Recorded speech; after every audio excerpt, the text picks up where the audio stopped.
Good afternoon, friends. I welcome you to this special briefing by Foreign Secretary Shri Vikram Mishri on the upcoming visit of Prime Minister to Kazan for the 16th BRICS Summit. We are also joined by Additional Secretary in the ERAS Division, Shri Charanjit Singh. With that, I invite Foreign Secretary, sir, to make his remarks. So, over to you.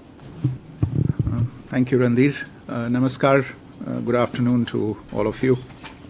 As Randhir has mentioned, and as you would have seen from last week's press release by the Ministry, the Prime Minister will be departing for Kazan tomorrow to attend the 16th BRICS Summit at the invitation of President Vladimir Putin.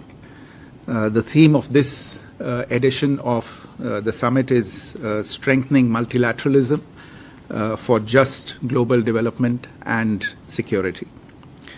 As you know, India is a founding member of BRICS and has participated in all of its activities, its initiatives and engagement since its inception. India brings great value to BRICS, and its contributions have played a vital role in shaping BRICS efforts in areas such as economic growth, sustainable development, and global governance reform. We place a great deal of importance on our involvement and our activities within the BRICS Forum, as we view it as a key expression of global multipolarity. BRICS also serves for us as a vital platform to tackle a range of global challenges while also contributing to the shaping of a fairer, more exclusive and open international order. This year's summit, the 16th edition in Kazan, has as its focus the integration of new BRICS members into BRICS cooperation mechanisms, also strengthening economic cooperation, promoting cooperation for energy and food security, promoting cooperation in a host of areas related to science, healthcare, environmental protection, culture, sports, youth exchanges, and civil society. As you would be aware, this is the first summit that will be taking place after the first ever expansion of BRICS last year at the Johannesburg Summit. So this summit will be attended by the founding members as well as the new members. Just to give you an idea very briefly of the program of the summit begins on October 22. This is the day of welcome, and there is a leaders-only dinner on the evening of the first day. The main day of the summit is on the 23rd of October, and there are two main sessions, a closed plenary in the morning, followed by an open plenary in the afternoon, devoted to the main theme of the summit. The leaders are also expected to adopt the Kazan Declaration, which will lay the path forward for BRICS. This document is presently being negotiated in Kazan. The BRICS summit ends on the 24th of October. However, the Prime Minister, on account of pressing commitments back home, will return to New Delhi on the 23rd of October itself. But on the 24th, the summit will conclude with the BRICS Plus or the outreach session, where a number of countries have been invited by the chair. This session is focused on BRICS and the Global South, building a better world together. And it will have participation by the BRICS leaders who are there and these invited countries. I believe that about 28 heads of state and government and 5 international organizations will be participating in the outreach summit. The Indian delegation for the outreach summit will be led by Dr. S. Jaishankar, the External Affairs Minister. On the sidelines of the summit, the Prime Minister is expected to have a few bilateral meetings. These are presently being worked out, and we will keep you updated on these meetings as they evolve. Just a special word about the city where the summit is being held. Kazan is the capital of the Republic of Tatarstan in Russia. It's the fifth largest city in Russia and a major cultural and educational center. We have around 1,000 Indian students in Kazan. And some of you may recall that during the visit of the Prime Minister to Russia in July, we had indicated our intention to open an Indian consulate in Kazan. Let me stop there, and I'll take any questions that you might have. Okay. So, Yeshi, first. Good afternoon. This is Yeshi Seli from the New Indian Express. So we've already read that there's going to be a bilateral between PM Modi and President Putin. Is there any bilateral expected with the Chinese president? And secondly, how many countries have approached India for considering to become BRICS members? Manas. So this is Manas from PTI. There is expectation that, yes, you also asked the same question. There is expectation that PM Modi may meet Chinese President Xi Jinping. We already have 2 rounds of WMCC talks in the last 2 months. And then the statements that were put out after the WMCC were seen as positive forward movement by both sides to resolve the long pending issues. So can we expect anything on that? Neeraj. Sir, Neeraj हूँ news 18 India से। Iran के राष्ट्रपति के साथ क्या bilateral होगी वहाँ? इस तरह की कोई प्रस्ताव है ईरान की तरफ से या भारत की तरफ से? Smita. Hi, Smita Sharma here. During the last visit of the Prime Minister, in his bilaterals with President Putin, the issue of Indians fighting in Russia was raised. Since then, if you could give us an update on how many Indians have actually returned, and a specific request, because there are people from Azamgarh in a village called Chandrapar, where at least 2 men have died whose dead bodies have come back, 2 men have returned, but around 10 people are still there in Russia, and the villagers are asking MEA and the government to help them out and raise this issue during the bilateral. So if you could please comment on this in both English and Hindi.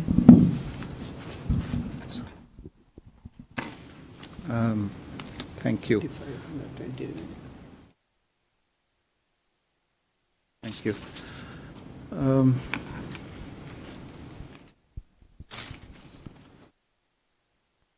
Well, I think many of you have questions about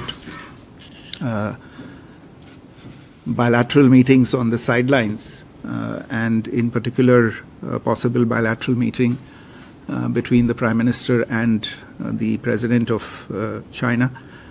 Some of these questions are particularly timely, and in a sense, it's also appropriate that I have the opportunity now to share with you. I can share with you that over the last several weeks, Indian and Chinese diplomatic and military negotiators have been in close contact with each other in a variety of forums.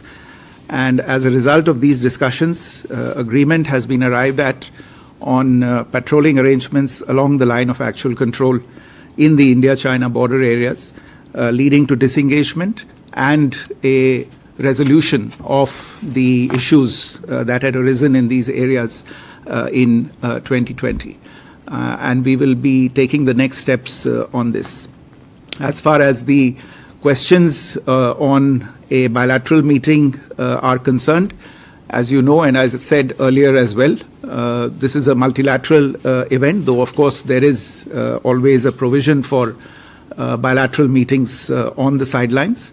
We are currently looking into the overall program of the Prime Minister. There are a number of requests for bilateral meetings, and we will update you on the bilaterals as they evolve as soon as feasible. I think the same goes for all the other questions that have been posed with regard to the bilaterals with different countries. Can you clarify that we have achieved agreement with China only?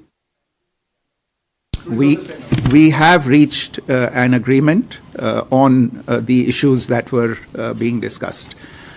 I think Yeshi had a question on the countries that have approached India for membership. There are several countries, but as you know, the issue of countries that will acquire partner status possibly at as a result of discussions at BRICS.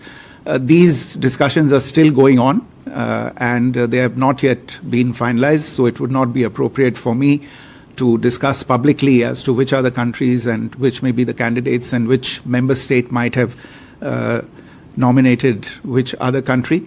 I think there is just a little bit more time to go, so you will know all very soon. Smita, आपका जो प्रश्न है भारतीय नागरिक जो जिनका रूसी सेना में जिनकी भर्ती की गई वैध या अवैध तरीकों से, हमारी जो अभी तक की सूचना है उसके अनुसार करीब 85 भारतीय नागरिक भारत लौट आए हैं. जैसा आपने कहा, दुर्भाग्यवश उसमें कुछ नागरिक ऐसे हैं जिनको अपनी जान वहाँ पे गंवानी पड़ी और उनके मृत शव वापस लौटाए गए. हमारी सूचना के अनुसार अभी भी करीब 20 भारतीय नागरिक हैं जिनका रूसी सेना से, जिनको अभी डिस्चार्ज होना है रूसी सेना से, और हमारे लोग जो हैं, हमारे राजदूतावास के जो अधिकारीगण हैं, वे रूसी विदेश मंत्रालय से और रूसी रक्षा मंत्रालय से लगातार संपर्क में हैं और जल्द से जल्द हमें आशा है कि सभी भारतीय नागरिक वापस भारत लौट आएंगे. Just to mention in English, we have been in very close touch with our interlocutors in the Ministry of Foreign Affairs and the Ministry of Defense of Russia on this issue of Indians who were illegally or otherwise contracted into fighting in the Russian army. This matter was taken up at the highest levels, including by the Prime Minister with President Putin. Our understanding at the present moment, as per present information, is that about 85 people have returned from Russia. Unfortunately, we've also had the return of some mortal remains of people who lost their lives during the conflict. Our understanding is that nearly 20 people still remain, and we are pressing our interlocutors for the early discharge of all remaining Indians in the armed forces there. Take more questions. Huma, please. Sir, I'm Huma Siddiqui from the Financial Express. I just wanted to check, earlier in this year in June, there was a proposal which has been discussed with the BRIC members regarding the BRIC Space Council. So if you have any update on that.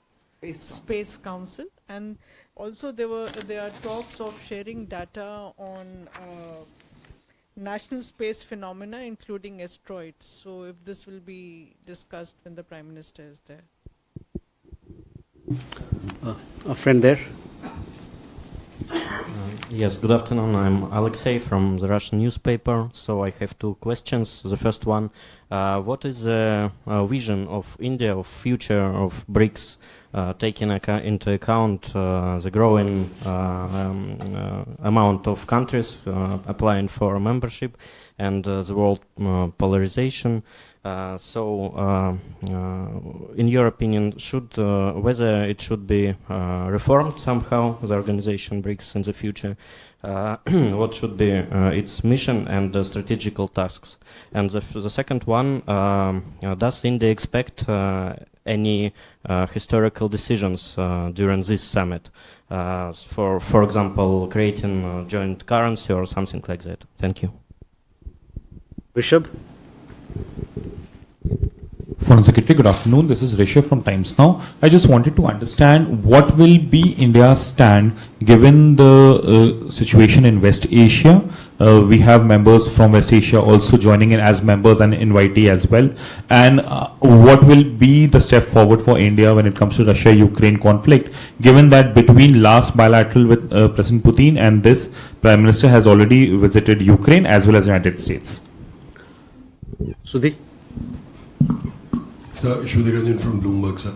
Sir, if you could clarify what you announced just now, is it a patrolling issue that is being resolved with China, or the border standoff, so to say, has been resolved? And two, sir, we understand that there is going to be some discussion on a BRICS currency, which is a float of currencies, also about 40% pegged to the gold. This is what we are getting to hear. If you could give us some clarity on that, sir.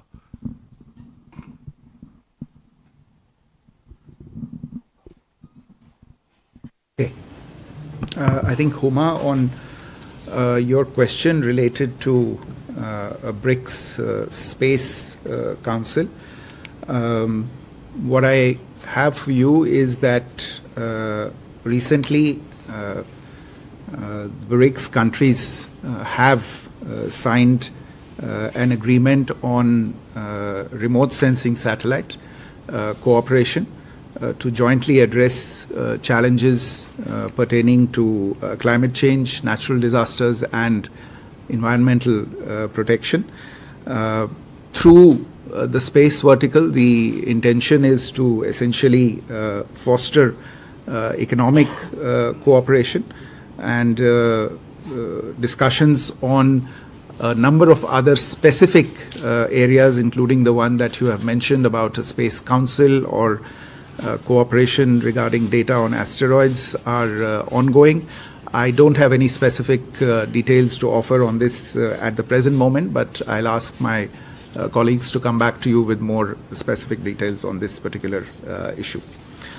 With regard to the question on the future of BRICS and in view of international developments and what the mission and the task of BRICS should be, I would say that, look at the context in which BRICS came together and how BRICS cooperation has been shaped along its three primary verticals, which is political and strategic cooperation, economic and commercial cooperation, and cultural and people-to-people cooperation.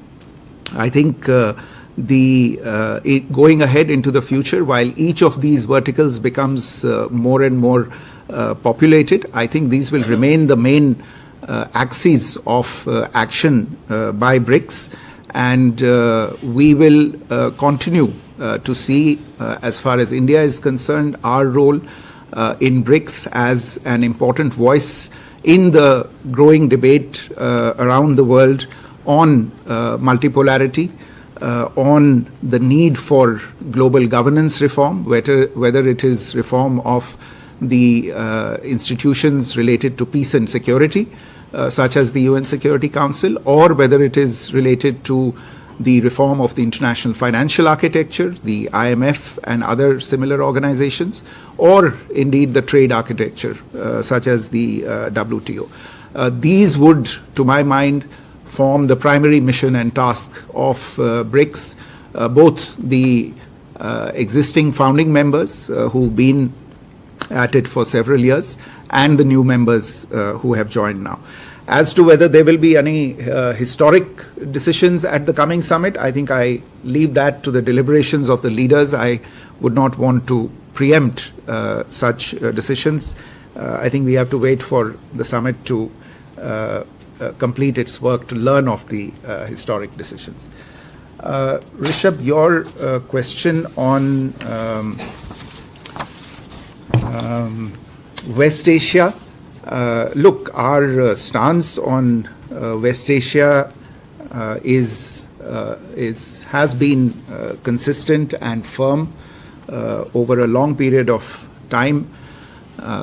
Insofar as developments over the last 1 year are concerned, we have unreservedly and explicitly condemned acts of terrorism.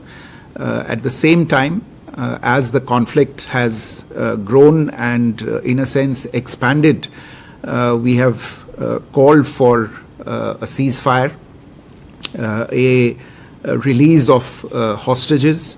There is a particularly serious humanitarian situation which has developed, and we have accordingly called for a humanitarian corridor for access to humanitarian aid and the aid to be able to get to those who are most in need, as also for guarding against an expansion of the conflict that would pull in more and more actors and make the issue even more complicated to resolve.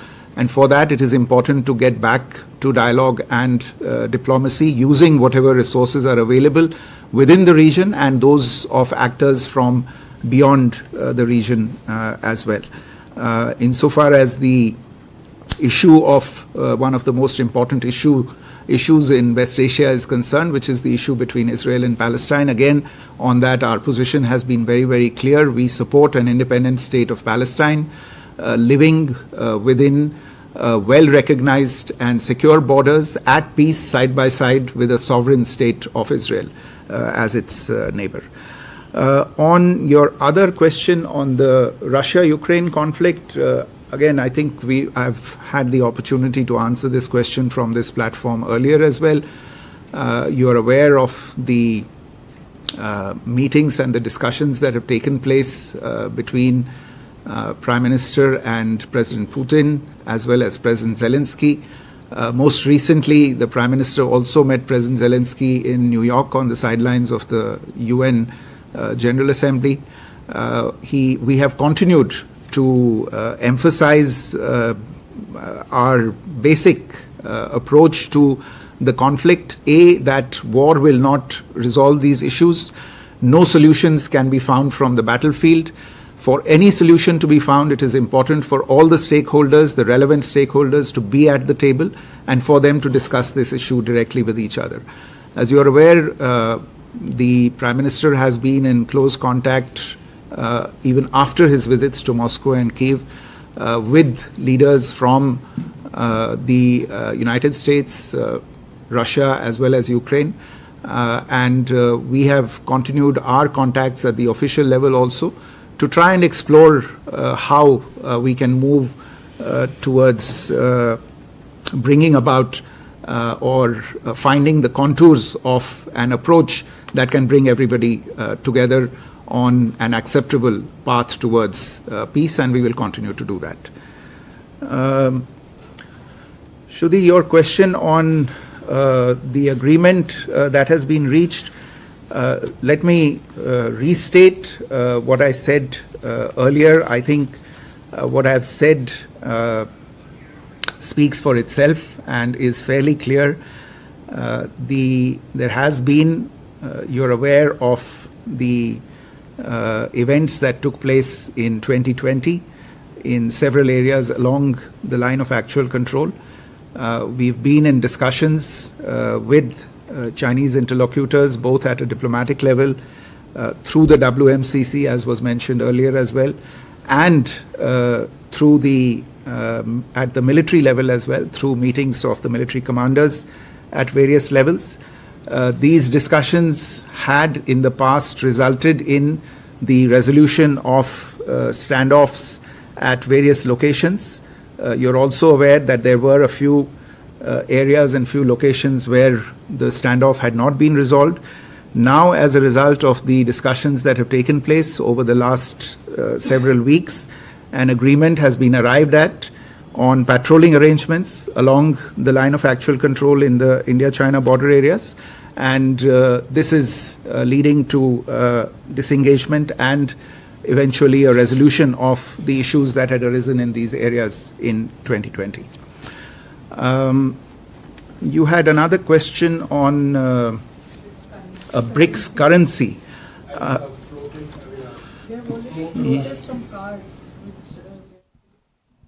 I must confess that I'm not aware of the floating of a card. but I am aware that there have been discussions on payment systems, settlement systems and payment systems, and there has been a number of discussions between our financial authorities. This is, I think, been discussed in the finance minister's track and the central bank governor's track as well. My understanding is that no final agreements have been arrived at as yet, but there have been intense discussions. There has been a certain amount of research that has been commissioned on these issues. Some papers have also been produced for the consideration of the different members. I think we are still in the stage where some work needs to be done. Yes, fundamentally, I think it is a fact that the countries have stressed the importance of the use of local currencies for settlement purposes, especially as it comes to or as it pertains to trade. So strengthening of correspondent banking networks amongst the BRICS partners and enabling settlements in local currencies is being encouraged. In the first stage, there is emphasis on doing this on a bilateral basis, and once there is greater certainty and experience that is gained, to move on it on a multilateral basis as well. Yeah, I think I have. With that, we come to the close of this session. Thank you very much for your. Sorry, we can talk about those things. Yeah. What's the clarification? Sir, you spoke about patrolling resuming.